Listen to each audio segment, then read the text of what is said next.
et bienvenue dans ce sixième vlogmas. Donc aujourd'hui on est le mardi 6 décembre et j'avais envie de te faire une vidéo pour répondre à deux commentaires que j'ai reçus sous le vlogmas de vendredi dernier. Et donc c'est des commentaires concernant la valeur des cadeaux faits main, de leur prix, etc. Donc je vais te lire une partie des deux commentaires et puis après j'avais envie d'en discuter avec toi et d'ouvrir la discussion sur ce sujet-là. Alors le premier commentaire, il a été... Je le recherche en même temps. Alors, le premier commentaire, il m'a été laissé par Béatrice, donc je sais que tu passeras par là, donc je te fais un coucou parce que tu commentes l'intégralité de mes vidéos quasiment, donc merci encore à toi, et j'espère que du coup j'arriverai à répondre à ton commentaire. Donc elle me dit qu'elle a tendance à considérer les cadeaux faits maison comme des sous-cadeaux, parce que les gens ne les réclament pas seulement à cette période de l'année, parce qu'ils savent aussi que c'est ça ou rien. Elle m'explique du coup ce qu'elle va crocheter pour ses petits-enfants. Et du coup que ces petits-enfants ne vont pas forcément apprécier les cadeaux faits main, à l'excepté d'une qui demande un châle depuis quelques années. Donc elle m'explique aussi que elle pense que ses petits-enfants seront beaucoup plus impressionnés par tous les cadeaux technologiques qu'on peut avoir aujourd'hui et que la valeur du fait main pour les tout petits, est-ce que ils vont vraiment faire attention? Donc elle me dit peut-être est-ce différent lorsque le fait main est destiné à des adultes qui mesurent le temps, l'attention et l'attention derrière chaque pièce. Donc voilà pour le premier commentaire. Et le deuxième commentaire, il m'a été laissé par Autosuffisance et Liberté qui me dit « Je ne sais pas si c'est indiscret ou si tu peux trouver ça intéressant. Je me demandais comment tu gères le budget cadeau du fait main. Est-ce que tu complètes avec d'autres achats? Est-ce que ton temps fait partie du cadeau? J'ai vraiment du mal de mon côté à rationaliser que ça a de la valeur parce que j'y ai passé du temps dessus. Je ne vois que le coût monétaire et ça me pousse à faire plein de choses pour tout le monde et à être stressée chaque année parce que je fais beaucoup de choses. » Donc voilà pour les deux commentaires qui, je trouve, sont assez similaires. Dans un premier temps, le commentaire de Béatrice qui fait du fait main mais qui voit bien que ça fait pas forcément plaisir à sa famille et qui a peur de décevoir dans un sens comparé à des jouets qu'on pourrait offrir aux tout petits. Et du coup, Autosuffisance et Liberté qui... voit le coût vraiment financier et qui a l'impression que ces cadeaux sont aussi des sous-cadeaux puisqu'ils sont faits main.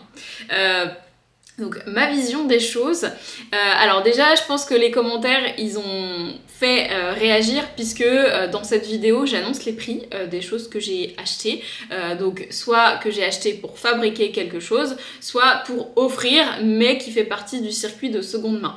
Alors c'est pas nouveau, j'ai toujours annoncé les prix sur mes journaux créatifs et ce depuis le début de ma chaîne parce que je trouve que c'est hyper important de se rendre compte d'un budget que peut avoir quelque chose de fait main. Et dans ça, je veux vraiment juste le budget de la matière première et pas du coup du savoir-faire parce que je trouve qu'on a beaucoup tendance à voir maintenant avec les réseaux sociaux et les vidéos etc des choses faites main qui peuvent coûter très cher. Et on a beaucoup de commentaires dans le sens où on a une partie de la communauté de loisirs créatifs qui se sent exclue parce que pas le budget d'acheter les fameuses laines teintes à la main, le dernier tissu à la mode, etc. Et pour moi, du coup, c'est important de déjà de faire avec tout. C'est-à-dire que sur ma chaîne depuis le début, vous voyez des laines teinte main, mais vous voyez aussi des laines industrielles. Vous me voyez chiner beaucoup de choses, donc vous me voyez chiner des tissus, vous me voyez faire beaucoup de récup, essayer d'optimiser au maximum ma laine. Parce que moi non plus, j'ai pas un budget énorme. Parce que je vois pas l'intérêt d'acheter cher si ça correspond pas à mes attentes, que j'ai aussi un but d'essayer de faire le moins de déchets possible, que ce soit le plus écologique et le plus éthique possible, et donc ça va pas forcément... c'est pas parce que c'est cher qu'on va gaspiller, c'est pas ce que je suis en train de dire, mais c'est plus que on peut faire avec des circuits plus courts. J'ai à cœur de donner les prix aussi parce qu'on a tendance à croire que le fait main et le français c'est plus cher. La preuve par exemple que non, puisque j'ai acheté des écheveaux à 8 € et qui me permettent de faire un cadeau aujourd'hui qui sera très apprécié par la suite. Donc du coup je pense que ce prix-là a un petit peu interpellé les gens. Pour moi c'est hyper important aussi de parler d'argent, c'est pas un sujet qui est tabou de mon côté, donc j'essaye d'en parler le plus possible. Voilà, pour que vous puissiez aussi vous faire un ordre d'idée tout simplement. Justement, des fois on a tendance à se dire oh mais ça sera jamais atteignable pour moi, j'ai pas du tout le budget, ou au contraire bon bah ouais ça m'intéresse pas trop, c'est pas dans le circuit que j'ai l'habitude de faire.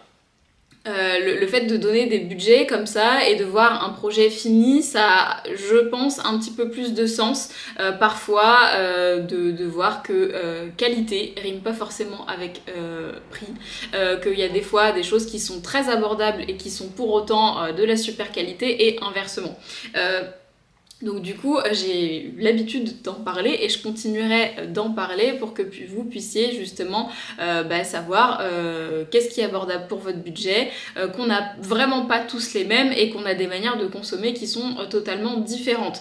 Donc ma manière de consommer, la mienne est quand même assez réduite, donc il m'arrive de consommer des laines teinte-main parce que du coup j'en consomme peu dans l'année, que j'ai tricoté peu de pièces et que je préfère me faire une pièce par exemple tout en mohair de Mohair de France plutôt que de m'acheter 10 pulls avec par exemple de la Drops qui est très bon marché.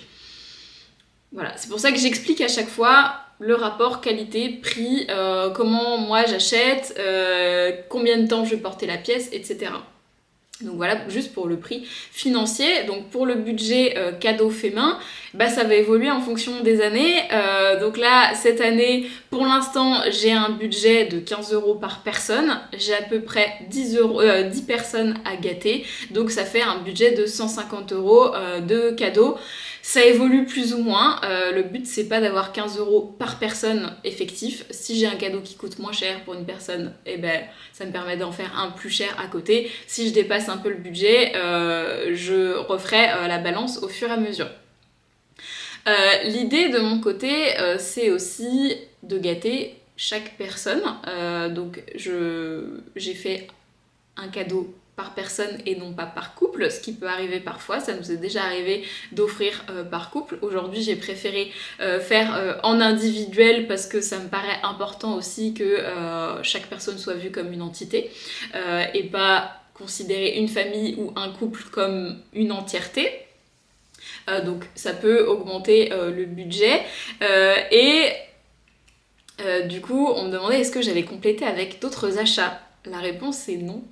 Parce que je trouve ça déjà bien de gâter chaque personne et qu'une personne ait un cadeau. L'idée c'est pas de multiplier les cadeaux pour avoir justement cette sensation de hyper gâté, j'ai pensé à toi, j'ai dépensé tant d'argent pour toi. Pour moi, le fait de faire un cadeau déjà c'est pas obligatoire.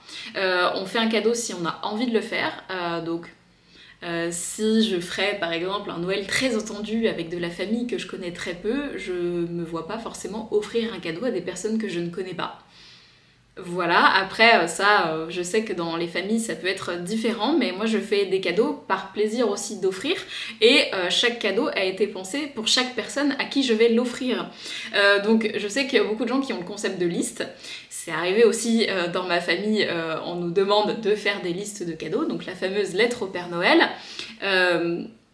qui est très utile, mais encore une fois, je m'appuie pas forcément sur la liste des cadeaux qui vont être demandés, mais plus j'essaye de faire attention toute l'année à quand on discute, est-ce qu'il va me parler, je sais pas moi, par exemple mon petit frère fait du vélo, je sais qu'il va faire froid, je vais pas, par exemple, penser à lui faire des moufles pour que il ait pas froid et il va pas me demander des moufles dans sa liste de cadeaux.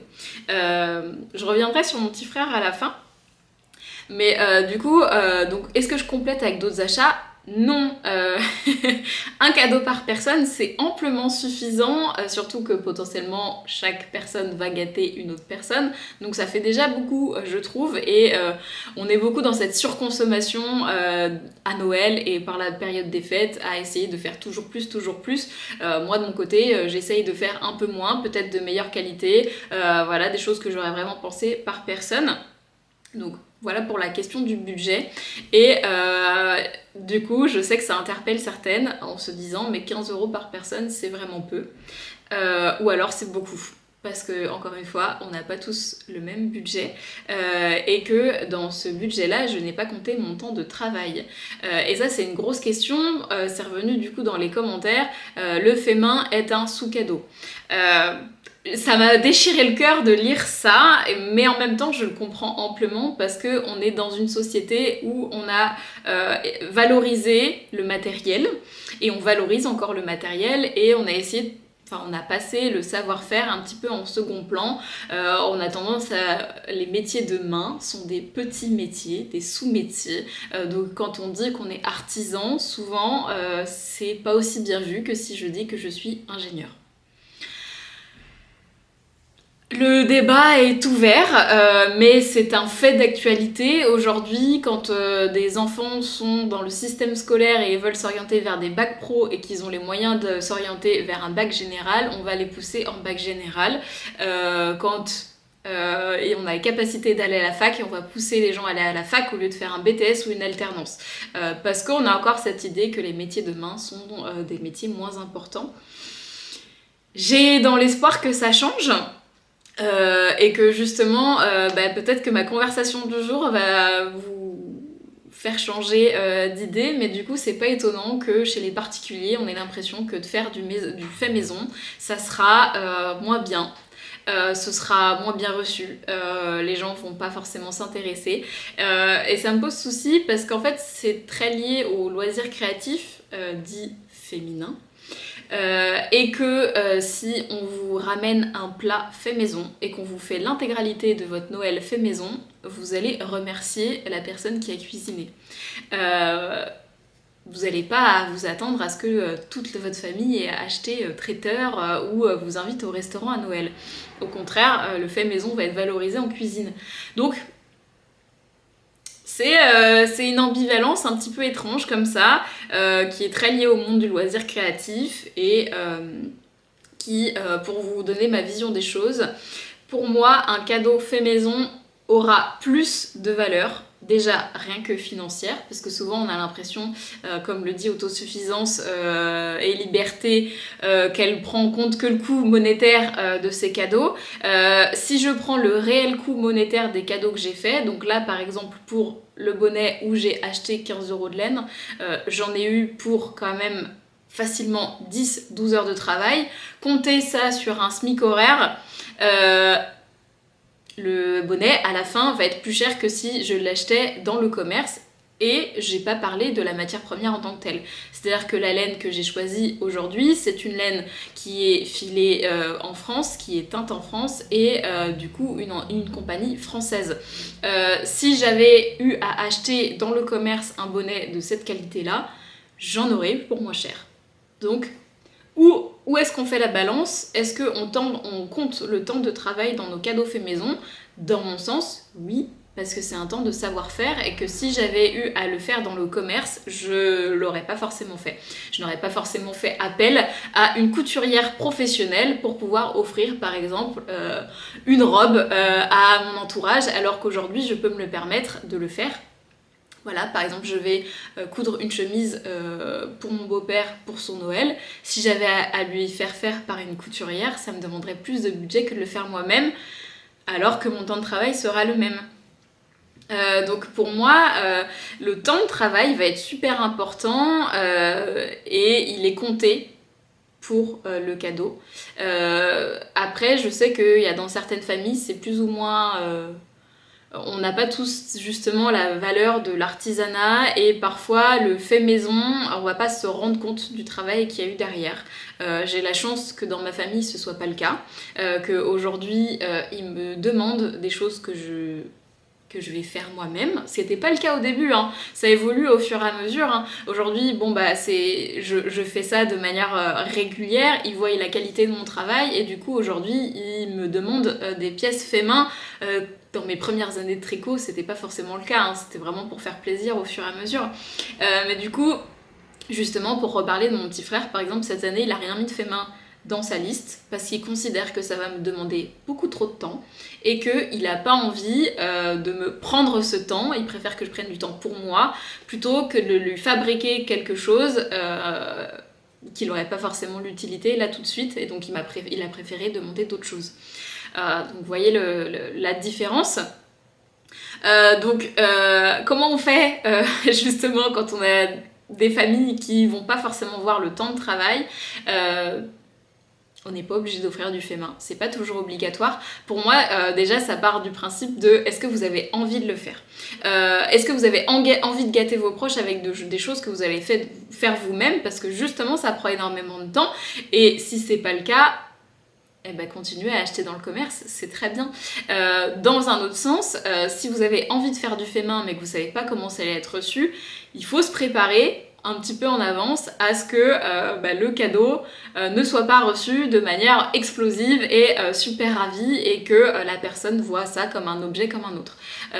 Ça m'est arrivé plusieurs fois, mais maintenant je le sais qu'à ces personnes-là, quand je vais leur offrir, ils vont faire comme si c'était quelque chose que j'avais acheté dans le commerce, et pas prendre en compte tout mon temps de travail, tout l'amour que j'ai pu y porter, toute la personnalisation que j'ai pu y mettre. Et ça, pour moi, ça vient dans le temps, ça vient aussi avec l'éducation. Je mets l'éducation au sens large, mais dans le sens où justement, comment voulez-vous que les personnes, que vos proches puissent se rendre compte du travail que ça a demandé si vous ne leur expliquez pas ou si vous ne leur avez jamais montré? Les gens, si vous prenez n'importe quoi dans la rue, que vous lui demandez à votre avis combien de temps on met à tricoter un bonnet, ils seront incapables de dire combien d'heures on va mettre et combien de temps on peut mettre à tricoter un bonnet. Je pense que même en tant que tricoteuse, des fois on n'a jamais calculé combien de temps on a mis à faire une pièce. Et du coup, c'est normal de pas forcément se rendre compte du prix, finalement, du prix financier, du prix temporel et du prix émotionnel qu'il peut y avoir là-dedans, parce qu'en fait on n'a jamais eu affaire à ce genre de pièces. Les gens qui font déjà des loisirs manuels souvent ont un peu plus cette valeur des choses et du temps, les personnes qui sont plus dans le matériel l'auront moins. Donc pour moi c'est vraiment juste leur expliquer, leur montrer. Des fois tricoter en public ça interpelle aussi, c'est-à-dire que voilà, le fait d'amener un tricot au repas de Noël et de tricoter devant eux, ils se rendent compte en fait de comment ça évolue, etc. Donc pour moi c'est aussi une manière de faire. Et puis pour finir sur les enfants, qui est du coup lié aux commentaires de Béatrice, est-ce que les enfants ont la valeur du fait main? À partir de quel âge? Pour moi, le fait main, on pourra se rendre compte du fait main qu'à l'âge, on va dire 8-10 ans, voire adolescent. Là, on va se rendre compte du temps. Avant, on se rend pas compte du temps. Et on se rend pas compte de qu'est-ce que c'est fait maison, etc. Donc, est-ce qu'on doit s'attendre à ce que les enfants remarquent une différence entre le cadeau fait main ou pas? Pour moi, non. Je ne m'attends pas à ce qu'à Noël, mon neveu, quand il ouvre son cadeau, il se rende compte que c'est quelque chose que j'ai fait moi-même. Et heureusement, parce qu'en fait il a 3 ans et j'ai envie qu'il continue à croire au Père Noël. Et que du coup, ce que je vais lui réaliser, c'est pour mon plaisir personnel. C'est moi qui ai voulu lui faire, et c'est moi du coup qui va lui offrir, même si c'est sous l'étiquette Père Noël. Je vais pas m'attendre à ce qu'il ait une réaction particulière, parce que justement ce sont des enfants, et qu'ils verront pas la différence entre le fait main et ce qui va être acheté. Pour revenir dans tout ce qui est technologique, et est-ce que c'est les parents qui éduquent au fait main, etc., je ne crois pas. Je pense que c'est plutôt la manière dont on fait les cadeaux qui doit évoluer, plutôt que les attentes qu'on doit en avoir. C'est-à-dire que les cadeaux que je fais maison aujourd'hui, là j'ai regardé la liste de mon neveu, sa liste au Père Noël, de quoi il parle tout le temps, qu'est-ce qui revient. Il a envie de son t-shirt avec une lettre en sequin réversible. je vais lui faire sa lettre en sequin et je vais pas essayer de, je sais pas moi, lui faire une poupée ou une dinette alors qu'il en a pas du tout envie. Quand il était plus petit c'était le cas, aujourd'hui qu'il est un peu plus grand et qu'il a des goûts très précis, je vais rester dans ses goûts pour être sûre de faire plaisir. Et si j'ai envie de dévier, et ben ce sera pour mon plaisir personnel et ça, je prendrai le risque que ça ne lui plaise pas. Donc effectivement, peut-être que faire des vêtements pour des enfants qui sont petits, aujourd'hui le vestimentaire ça les intéresse pas, donc bah oui, ça va faire des déçus à la fin de l'année. Pour moi, il y a une différence entre... En fait, on a souvent tendance à oublier qu'en fait le cadeau c'est censé faire plaisir à la personne qui le reçoit et pas forcément à la personne qui l'offre. Alors oui, c'est toujours plus sympa d'offrir un cadeau qui nous fait plaisir à offrir, mais le plus important c'est celui qui va le recevoir en fait, parce que si vous voulez être sûr de faire plaisir, il faut soit très bien le connaître, soit respecter sa liste. Donc il y a des listes, moi, des fois, qui me font pas rêver, parce que, par exemple, je sais pas, des fans d'automobile où j'y connais absolument rien, bah ouais, lui offrir une clé à molette, je vais me dire, franchement, c'est nul comme cadeau, j'y aurais jamais pensé, mais il l'a demandé, ça lui fait plaisir, donc je vais lui offrir une clé à molette, et puis voilà, il sera content, et c'est le plus important. Donc voilà pour les tout petits aussi, et pour avoir plusieurs expériences justement sur du cadeau fait maison sur des enfants. Alors les enfants à qui j'ai offert, ils ont entre 6 et 3 ans. Donc c'est vraiment des tout petits, et à chaque fois les cadeaux faits maison en fait ont fonctionné, hein. Parce que du coup, soit j'ai offert, je sais pas, j'avais offert une poupée sirène qui peut, du coup Ariel qui change de la sirène à la princesse, donc il avait plusieurs tenues. Et ça a fonctionné, et pourtant c'était pas une Barbie, mais l'attention était au bon moment et ça lui a fait super plaisir, et voilà, elle était contente. Les cadeaux que j'ai fait à mon neveu, la dinette, il s'en sert toujours. Les personnages qu'il a eu à Noël, il sait pas que c'est moi qui les a fait, c'était à Noël, et c'est des personnages qu'il a voulu emmener à l'école à sa première rentrée. Donc moi j'y crois à fond. Le fait maison ça peut marcher avec les enfants, ça peut marcher avec les adultes. Par contre il faut que ce soit bien pensé, il faut que ce soit ok de votre côté de peut-être être un peu déçu de la réaction. Ou au contraire, des fois être surpris. Il y a des personnes à qui j'ai offert des choses et qui les portent non-stop et ça me fait hyper plaisir parce que je m'y attendais pas. Et puis il y a des personnes qui en fait vous demandent du fait maison, et pareil, c'est des personnes qui sont pas forcément très proches, et c'est toujours hyper plaisant. Donc ça viendra, ça vient avec le temps. Dernière chose pour conclure, si vous offrez un cadeau, ou si vous recevez un cadeau et que vous vous posez la question de combien ça a pu coûter, je pense que vous n'êtes pas dans le vrai. Voilà, pour moi, c'est plus comment ils ont fait pour penser à ça. Oui, ils me connaissent très bien et donc ils ont très bien choisi, et je vais pas essayer d'aller chercher le prix des choses qu'on va m'offrir. Et donc, quand je les offre non plus, je me pose pas la question du prix, mais est-ce que c'est utile, est-ce que c'est bien pensé, est-ce que c'est personnalisé, est-ce que ça va faire plaisir à cette personne. Donc voilà comment moi je réfléchis mes cadeaux faits maison, voilà comment je les offre et voilà comment je les reçois. J'espère que ça aura pu du coup vous éclairer un petit peu sur voilà comment on gère le fait maison à Noël. Est-ce que vous avez envie d'en faire ou pas? Les commentaires sont ouverts, et n'hésitez pas justement à réagir sur ce que j'aurais pu dire, ça me fait toujours plaisir et c'est hyper instructif d'avoir des retours différents. Sur ce, moi je vous laisse sur cette journée de Vlogmas. On se retrouve demain et puis j'attends vos commentaires. Salut!